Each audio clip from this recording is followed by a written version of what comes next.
everybody knows that what are the important units. Okay, so let me just share my screen with all of you, and let's start our discussion with the fresh chapter.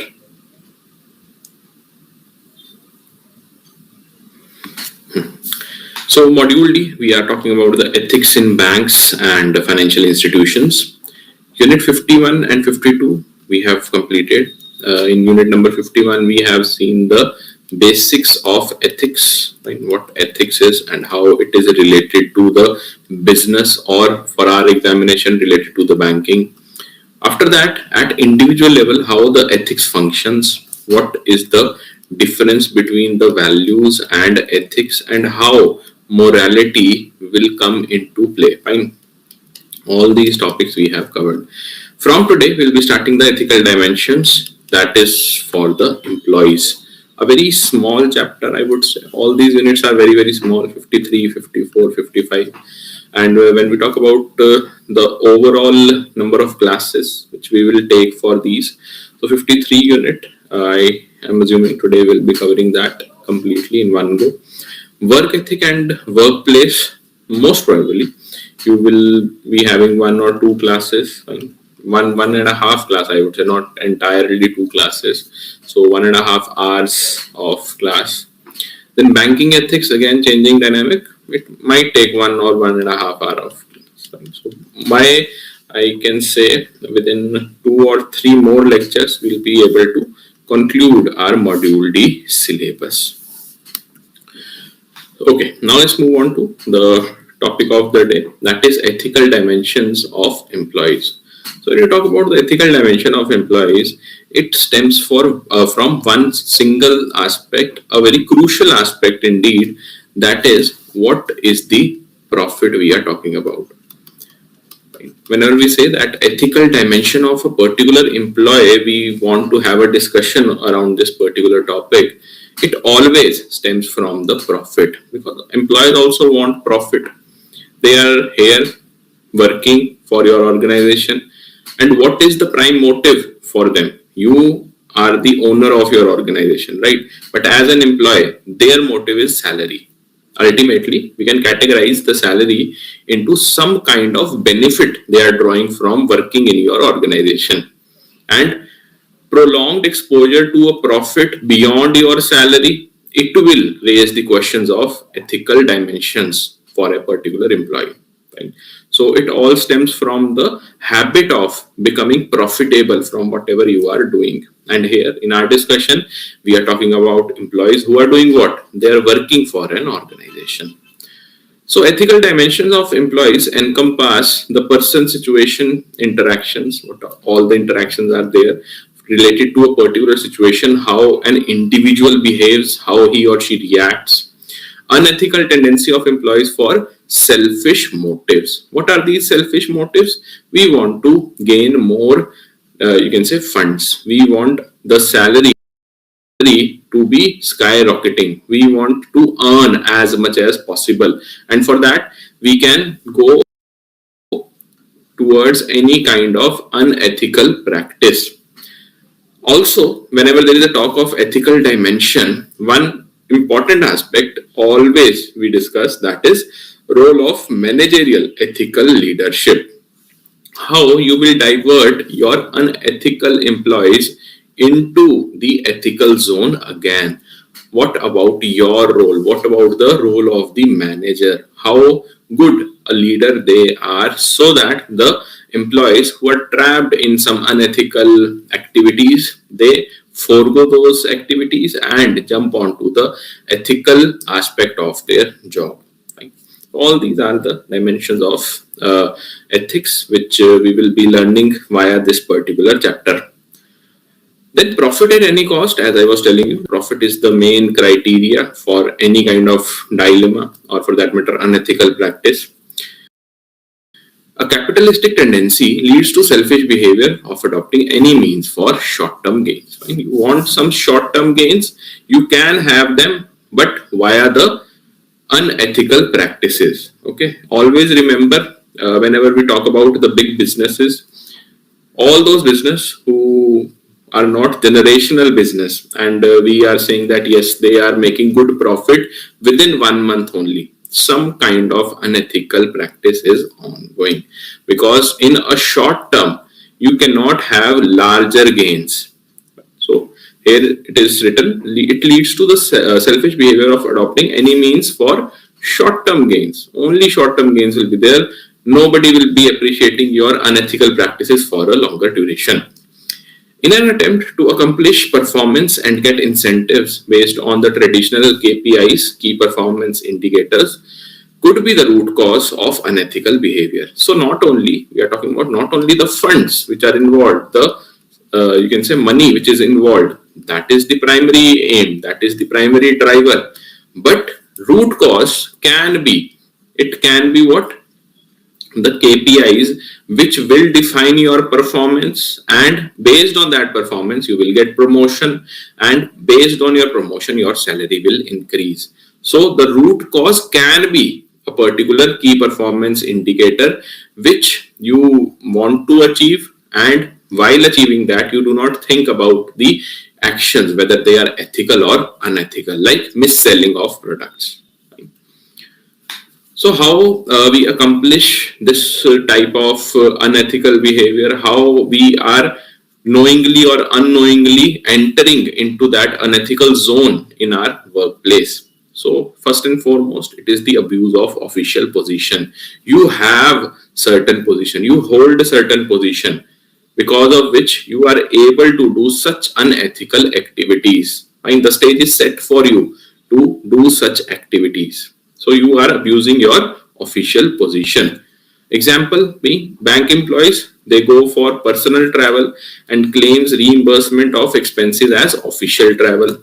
I'm not saying that all of the bank employees do this thing, but yes, one example can be this, that you are traveling for your personal reasons and claim is being settled as the claim for one official travel. Okay. You are in a position, then only you can raise the reimbursement in HRMS. Showing preference to customers based on proximity to the employee.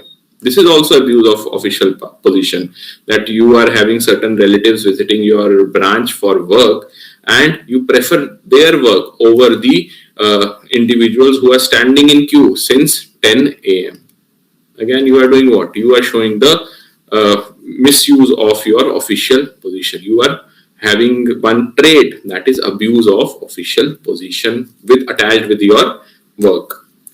Then use of official resources for personal use. Right? The company, for that matter, let's suppose a corporate has given you the laptop for official purpose only, and you are doing what? You are watching movies on that. You're not even considering that if something goes wrong in that particular laptop today, you will have to skip your we can say very, very important meeting. Right? So such things, whenever you are doing, knowingly, unknowingly, you are just indulged in the abuse of your official position. Then false claims beyond the fixed perquisites. If somebody is claiming such perquisites and they are beyond what they are entitled to, then again we would say that abuse of official position is happening. Right? So these are certain examples via which the basic understanding of your official position misuse can be done. And when we talk about the ethical dimension of employees, how they are diverted towards the unethical zone via these small steps. Then certain unethical practices which are normally seen in the workplace, they start with the insider trading. We are specifically talking about the banks or the financial institutions here. So insider trading is what? Simply, you know certain things which the public should not know. And you know that yes, the stocks will be having this particular price at this particular time of the day, or for that matter at this particular day, and that particular information is very, very sensitive and it is not out in the public domain. So what you will do, you will act as a public, as an individual citizen of the country, and try to get benefit from your own information, and you will misuse the information which you are not supposed to do. Employees trading based on the internal information of the client which is not available to the public amounts to insider trading. Like just before a specific bank account, this was the example for your financial markets. Here let's have the example of a bank account. So specific bank account of large company is going to become NPA. That is not announced officially. Right now it is not announced officially. We have not termed a particular entity, corporate entity, as bankrupt, or for that matter, under the IBC 2016, it has not yet received the tag of being bankrupt. But an employee who knows this particular thing, that since this entity has become NPA, more or less the stocks will crash in the market for that particular corporate entity. So what an employee can do, they know this information, now they can pass it on to somebody who can benefit out of it and ultimately share certain amount of benefit with that person. An employee knowing this sells the stocks of the company or advises the friends to sell and get out of the stock amounts to insider trading. Fine. Confidential information which can lead to your personal gain, but you are not supposed to share that information. And when it is happening in the financial market, or for that matter in the banking industry, we call it as insider trading. Then we have dealing with proprietary data. Dealing with proprietary data means what? It simply means that you have certain secrets about a particular company. You know certain confidential information, confidential data, whatever is there with a particular company. That particular data can crash the number of, you can say, number of stocks, or for that matter, the profit of that particular company if you share the same information in the market. Here in the first case, what was happening, you already know that the stocks will fall down and then you are sharing it. But proprietary data, there you know something and you have that malicious intent that if you share it, the particular company will go down the negative trend. Right? Its stocks will fall, or for that matter losses will be huge. Its directors will be summoned by ED, like that, fine, whatever you know about the company. So proprietary data refers to information relating to the IPR, intellectual property right. IPR, intellectual property right, something which this particular company only knows, which this particular company only produces, and some trade secrets of any type of company. Key strategies, sensitive data, they are to be kept confidential, should not be revealed to the competitors through unfair means. You are having what? Malicious intent of downgrading the reputation of this particular company. So you can do what? Share the same information, share the most confidential information of this company to their competitors. Sell this information to the competitors and gain some money. You are doing what? You are practicing certain unethical practices in your workplace as an employee. Then bribes, everybody knows that it refers to the money which is being paid to you, or for that matter somebody gifts you something and the motive is to get some favor done. It's not for free.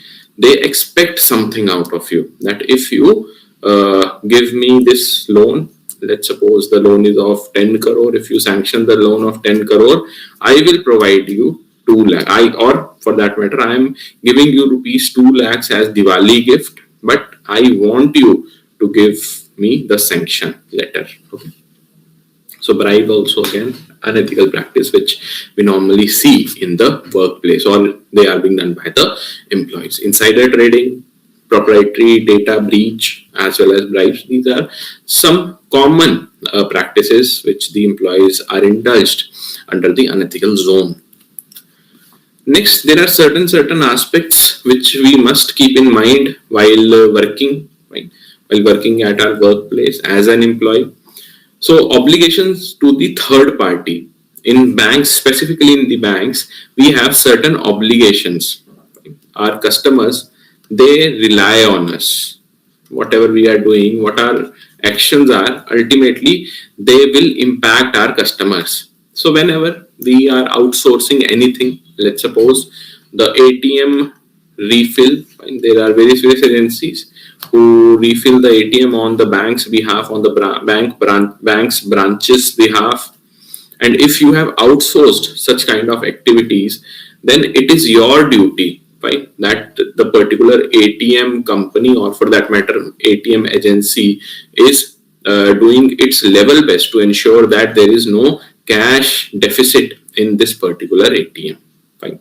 So such obligations you must meet. Otherwise, knowingly, if you are not doing anything, then also it is somewhere down the line tested under the lens of ethical dimension.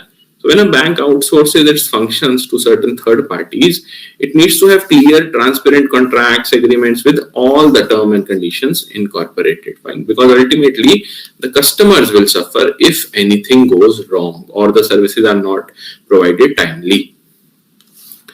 Then job discrimination also.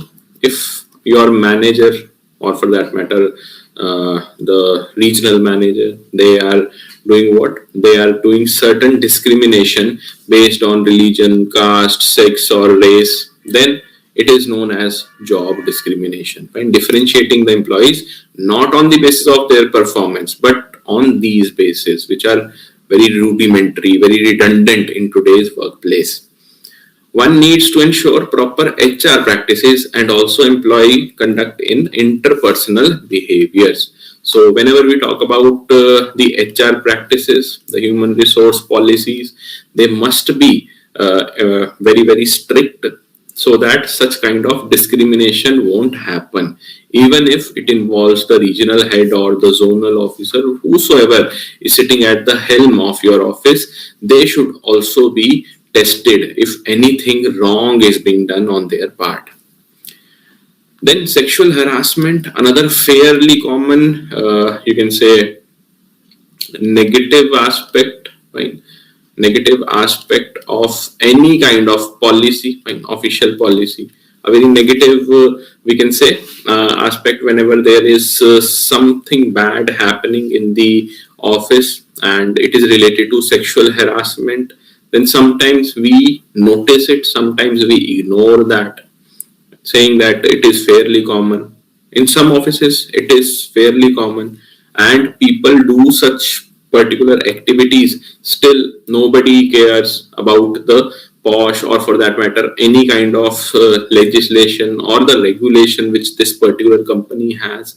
So again, they are doing what? They are indulged in some unethical practices towards their employees. The employee itself is indulged in such activities, and being the HR of that particular organization, if you are not raising any alarm for such activities, you are also part of the unethical practice. So for that, about 2 decades ago, February 1998, RBI advised all commercial banks to implement the guidelines given by the Honorable Supreme Court of India titled Sexual Harassment in Workplaces, the guidelines by Supreme Court to prevent such harassment. Right? So IIBF can ask you this particular date, right, and the specific guideline title for that matter in the examination as well. So it automatically becomes important for us. What all is included in the sexual harassment?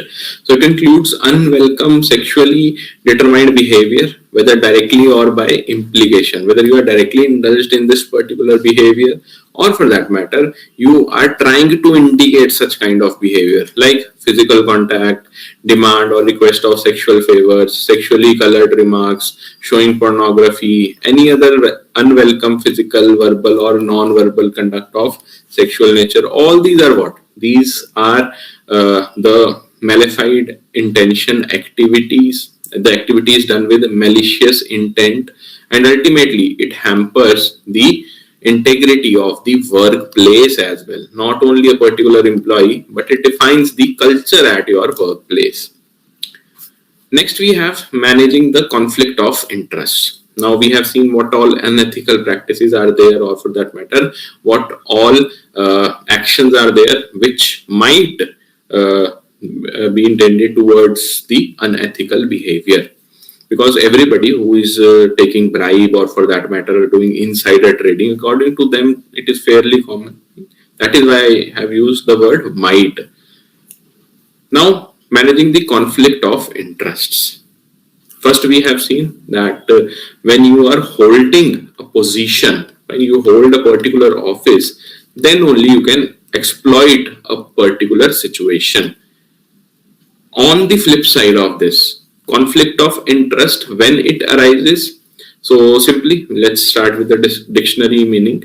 It is a situation in which a person is in a position to derive personal benefit from actions or decisions made in their official capacity. Right? A particular situation is there where in your official capacity you are doing what? You are engaged in extracting the personal benefit. And why or how you are able to do it? Because you hold this position. So the basis will remain this only: you are holding a position of authority. Then only in your official capacity you can derive certain personal benefit. And this conflict of interest, how it arises, how it occurs, this nil charge is just for the first year. There will be annual charges every year, and you have not told the customer this. Okay. So conflict will begin when? Once the customer will receive the message, right, the text in the next year, that 136 rupees or 236 rupees, whatever the charges are, they have been deducted from your account. You are holding a position of authority in the bank, and since you can convey such kind of things because the customer believes in you, then you have conveyed a misinformation, or for that matter you have not given the complete information. For first year it is nil, definitely, but what about the next year? Okay. So whenever there is something which is not disclosed in utmost honesty, 100% transparency is not there, then arises the conflict of interest. And the conflict of interest also has a secondary meaning, which is that you are using your position of authority, which you should not have done if you do not hold this position. Like, supposedly there is an appointment of compliance officer. Compliance officer is responsible for, let's suppose, ensuring that there is no kind of conflict between the customer and the bank. But this compliance officer has been appointed by the RBI in that particular bank only where he or she has already served. Right? So in you can say back of their mind, the compliance officer might be having some positive connotation about his or her bank because they have served for, let's say, 30-35 years. So this particular situation will lead to what? It will lead to some kind of judgment which is not 100% impartial. There will be some kind of partiality involved in the mind of the compliance officer. And that is the reason why we always say that whenever you are appointing somebody at the helm of a particular organization, he or she should not have served that particular organization earlier. Right? You might have seen that it is written in some appointments, in order to avoid the conflict of interest, the said position is not open for the PNB employee or the Canara Bank employee, or for that matter the Bank of India employees. Why? Because this compliance officer position is right now vacant in those banks only. Okay. Conflict of interest, fairly common, and ultimately it also makes us think that what all ethical dimensions should be there with the employees. Then we have the fair accounting practices, related party transactions. Whenever we talk about the ethical dimensions, we also should know that what all laws are there, so that we as employees are also aware, and we can tell our colleagues also that these are the rules which are specified by the RBI, or for that matter some other financial institution, or for that matter regulator, which we have to follow. So RBI has issued instructions regarding presentation of financial statements and disclosures required to be made. Various circulars have been floated, not important for our exam, but yes, there are certain practices which are being made fairly common thanks to the RBI's intervention. Banks also have to comply with various accounting standards notified under the Companies Act, Companies Accounting Standard Rule 2021. So, what are the disclosure laws? How a particular person should, refrain from disclosing, or for that matter, they must disclose. That is a part of our accounting standards. Again, not a part of our syllabus as such, but it is just to give you an overview that there are said rules, said guidelines which you must follow in order to avoid any kind of unethical behavior. So minimum disclosure notes to the accounts, it is mentioned in the accounting standard. At a minimum, the items listed in the RBI guideline should be disclosed in the notes to accounts. So there is one accounting standard where you will find one note, right? Note will be there, and this note is mentioned below the actual accounting standard, which we'll be looking further. Banks shall disclose comparative financial information in the previous period and also for the narrative and descriptive information. So whenever we talk about the financial statements, RBI wants every bank to disclose it with utmost honesty. Otherwise, what will happen, since you are holding that position, right? This particular banks, you can say CMD or MD, they are holding that position that they can refrain from disclosing the information. Right? Then what will happen? They can suddenly inflate the balance sheet of that particular organization, ultimately leading to what? A market perception that yes, this bank has grown 200% in the past 1 year. Ultimately doing what? The stakes or the stocks of that particular bank may achieve a very good height, or for that matter, a height which has not been achieved, not been scaled by any bank in the recent times. Although unethical, but again, it will be beneficial for that particular bank. So that is AS 18, which we were talking about, related party disclosures. It is applied in reporting related party relationships, transactions between a reporting enterprise and its related parties. Illustrative disclosure format is provided and recommended by ICAI as a part of journal clarification, has been suitably modified to suit the banks. Right? Although it is for the companies, we have various companies, the format is for the companies, but again, it has been modified to suit the banks and modified by the RBI, also suggested by the RBI again. Illustrative format of disclosure by banks for AS 18 is suggested by RBI. Then we also have one term, that is HRM ethics. Since we are talking about the ethical dimension of the employees, HRM ethics is a very pertinent topic to be discussed here. Why? Because it simply means to design, manage the formal systems to optimally utilize the people as human resources. Fine. Whenever you are utilizing the people as your human resources, and if they are indulged in unethical behavior, in unethical practices they are following, then how you can be sure that overall management of your organization will run smoothly? You cannot. So that is the reason why you must have the HRM ethics included in your business ethics model.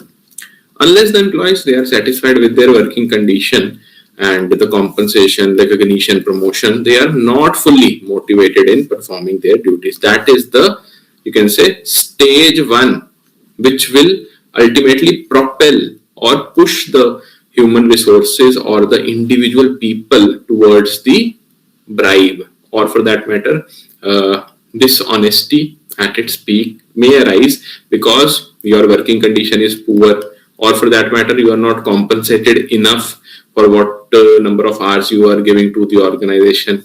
Your promotion is being delayed. Why? Because of the disparity which is happening in your organization.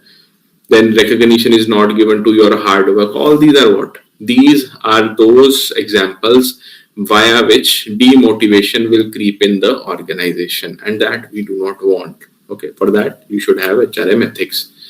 leads to compromise of customer satisfaction also, which would in turn affect the business for the bank. So ultimately, simple unethical behavior of an individual employee which stems from the organization, it will lead to negative numbers for the business of a bank. Okay, so everything is interlinked. That is the reason why we say if the management is doing everything in the right direction, then many things we can achieve, and that too in a positive manner. In the absence of nurturing the talent, there is a danger of talent migrating to the competitors. So let's say some private bank is there. The employee is very much hardworking, but thanks to the poor working condition, poor compensation, no recognition, and no prospects of promotion, the private sector employee would do what? They will try to shift towards the public sector banks, where the compensation is fixed for everyone, same compensation is there, the working condition is better than the private sector employees, or for that matter, the recognition is huge, promotion aspects, they are pretty much smooth as compared to the private sector banks. Okay, so a shift will happen, and ultimately it will lead to what? The downgrading of your organization only. The business of your organization will get impacted. So what should be the solution? Solution should be employees must act as ethics ambassadors, and managers should be the ethical leaders.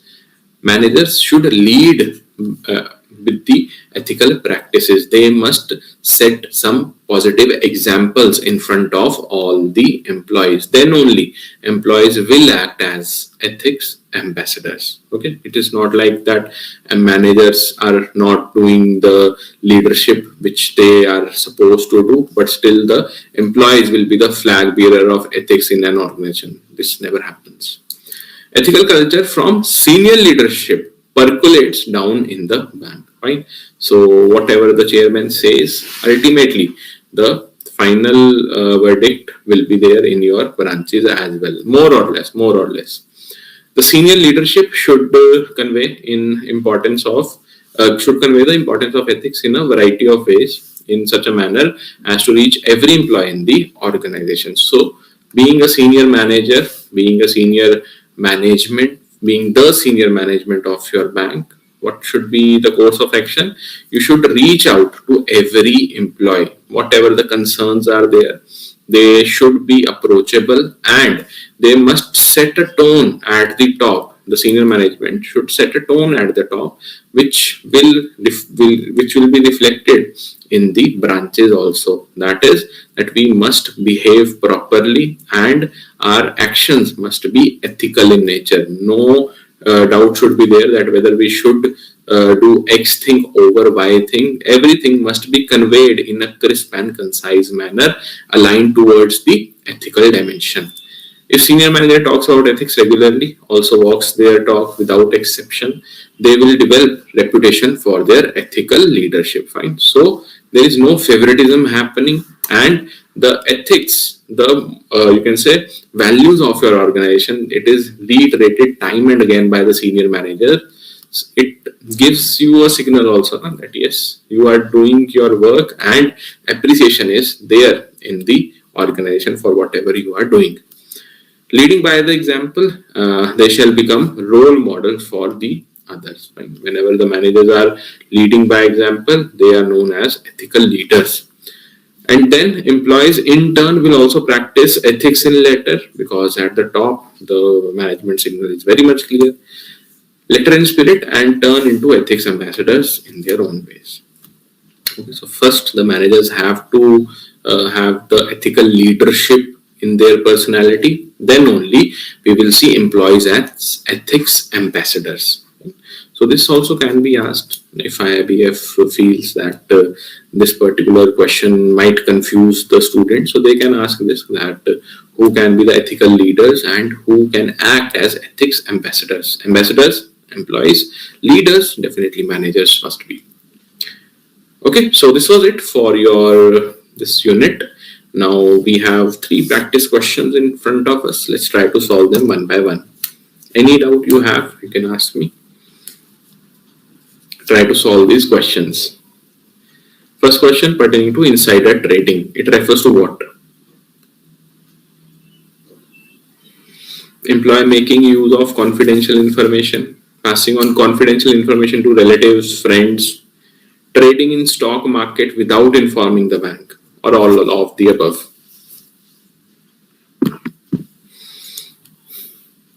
Okay, so Rutja is quick to say D, Vardhan with C. Okay, Sudha is also with D.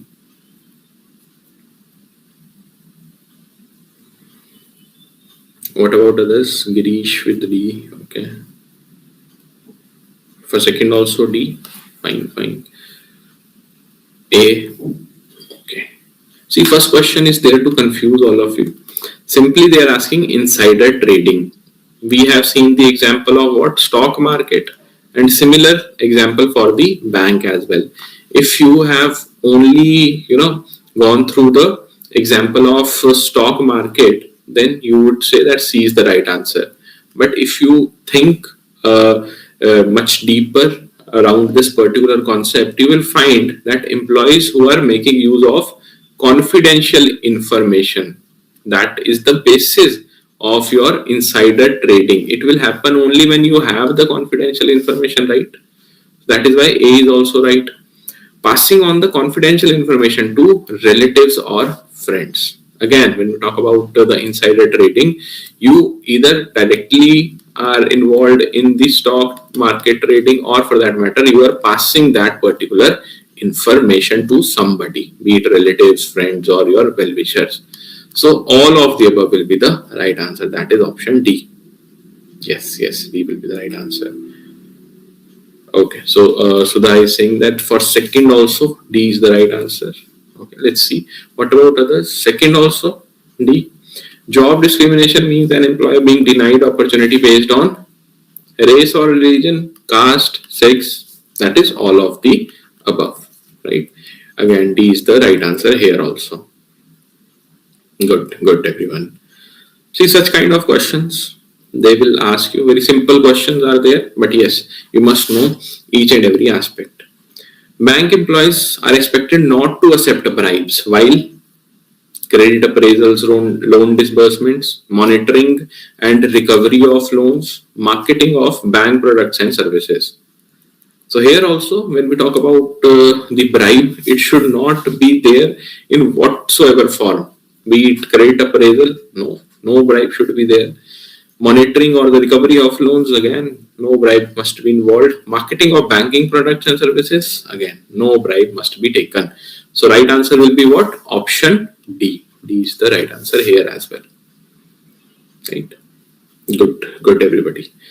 So fairly simple, I would say, chapter, wherein the number of topics were also less, and the topics are very much simple, very much journal in nature, right? Nothing to be, you can say, learn. There is nothing to, revise, or for that matter, retain. Nothing data type, or for that matter, nothing crucial information is there which you have to retain over a longer period of time. It's just how you behave, or for that matter, how your mindset is there while working in the bank. Only that is what we have discussed today. And that is only your ethical dimension of all your employees. Okay. So any other doubt, if you have, then you can ask me, else we can conclude the class. And yes, one more information for all of you. Tomorrow our class will be in the morning, 8 a.m.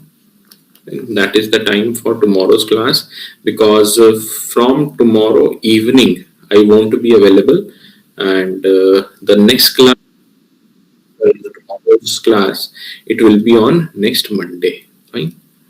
So this entire week you are having time to revise whatever we have read till now, the 3 chapters, 51, 52, 53.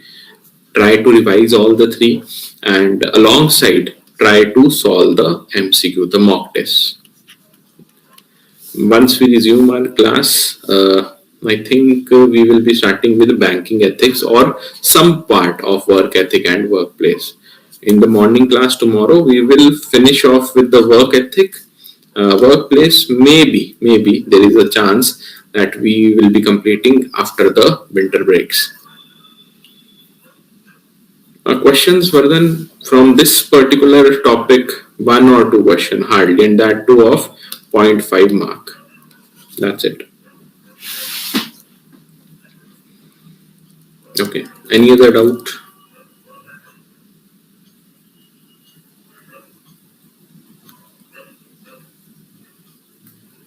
Okay, not an issue.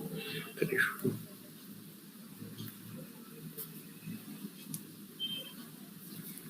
Yes. So the ethics, business ethics, banking, ethics at individual level. With this, we have covered both these units. Today we are done with unit number 53, and tomorrow morning we'll be starting with work ethic. Most probably, workplace also we will try to finish, but I think that we will have to arrange one more class, which we will conduct next Monday. Then banking ethics, and we will be done with module D. So by December, we can say that module D will be entirely over. We'll complete it.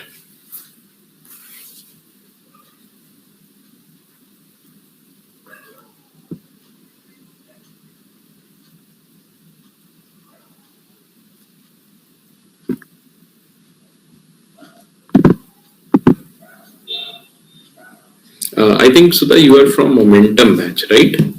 So in Momentum batch, what we have done that the particular classes for unit number 51 and 52, which we have covered in our previous batch, we will be providing you the recordings, and they are mapped already, right?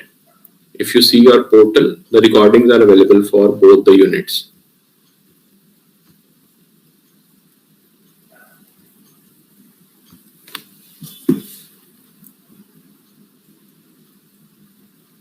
We just you can go through those recordings. If you find any kind of difficulty, just you can discuss either in this particular class, whenever the next live class will be, or for that matter on the Telegram also. One more thing I wanted to ask everybody: is Telegram okay with everyone, or should we form one group on WhatsApp? Because I was getting a feedback that on Telegram you guys are not able to text me directly. Is it so?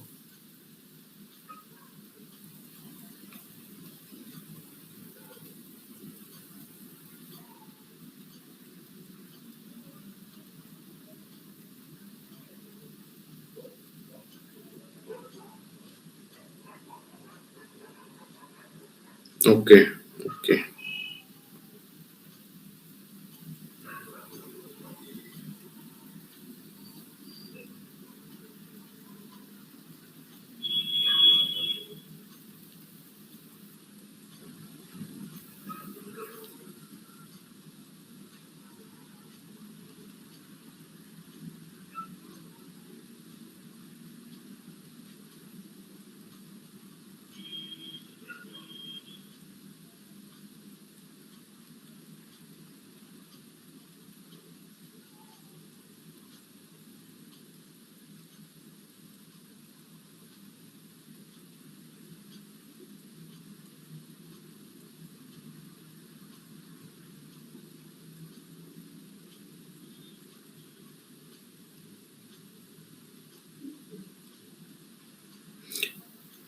Only 53rd, 53rd. One unit has been done today.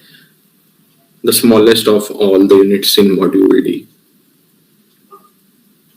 Okay, then let's just create one WhatsApp group itself.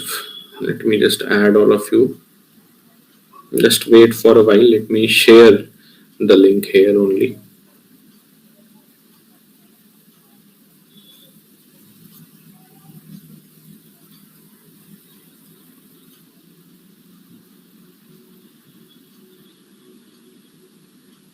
Just give me a moment.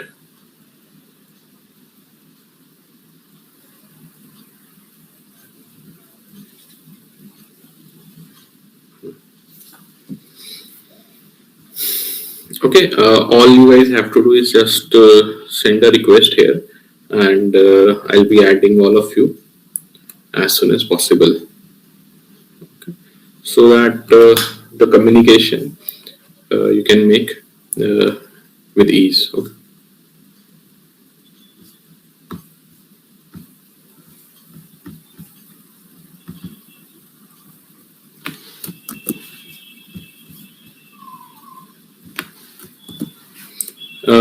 Yes. Kalamani, and for everybody, let me just tell you, I do one thing that today also, when you will see the PDF, na, it is a cumulative PDF.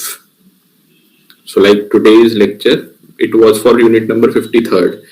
But normally, what I do, I club all the PDFs, the previous PDFs as well. So, for module D, the compiled PDF, whatever we have covered till today, you will be having in that particular file only. Okay. So the PDF starts with 51 unit only, unit 51, then 52, then 53. So simply you have to download that. Right.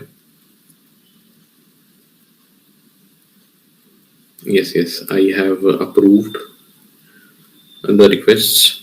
Right.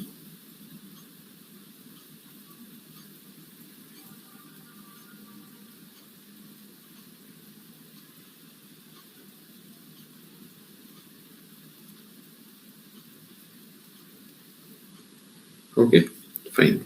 Any other doubt you have? Anybody whosoever is having any kind of doubt, you just ask me.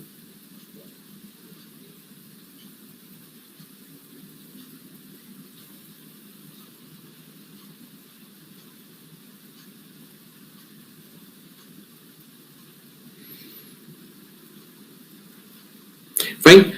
So then I'll meet you tomorrow morning. Okay, again, I'm saying now the class for tomorrow, it will be in the morning, that is 8 a.m.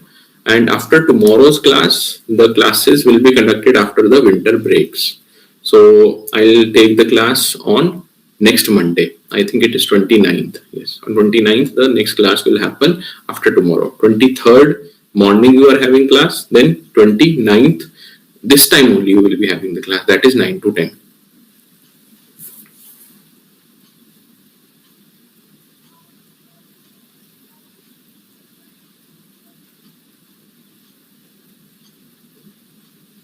Okay, let me ask the team. They can provide the weekly PDF also for the schedule. Okay.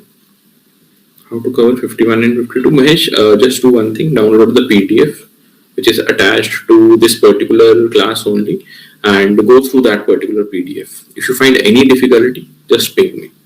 Okay. Any kind of doubt, you can ask me on WhatsApp, and we can connect there also. So that I think the batch started in December only, as far as I remember, but it is for the first batch of ours. For the momentum batch students, let me just again inform you that this is the second batch of our JAIIB examination season.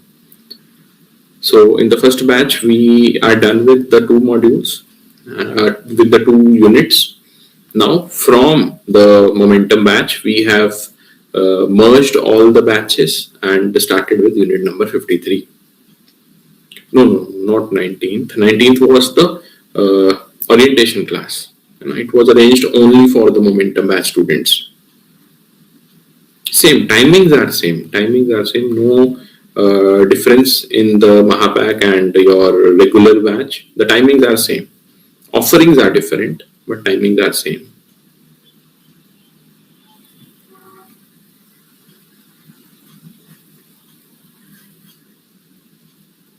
Like normally when we talk about RBWM, so that class happens 7 a.m. in the morning. Then PPB, this is the time, 9 to 10 p.m. Then when we talk about the AFM class, it is, I guess, 8 to 9 p.m. And IIFS is after 10 p.m., right? The difference is simple, Sudha. We will be giving you the recordings of those two units. Rest you will be also in line with the increment batch, which was the first batch of ours. everything remains the same. Only the classes which we have conducted in the increment batch, that you will be getting as the recorded video. Remaining the test series, or for that matter WhatsApp group or your notes, everything is same. Fine.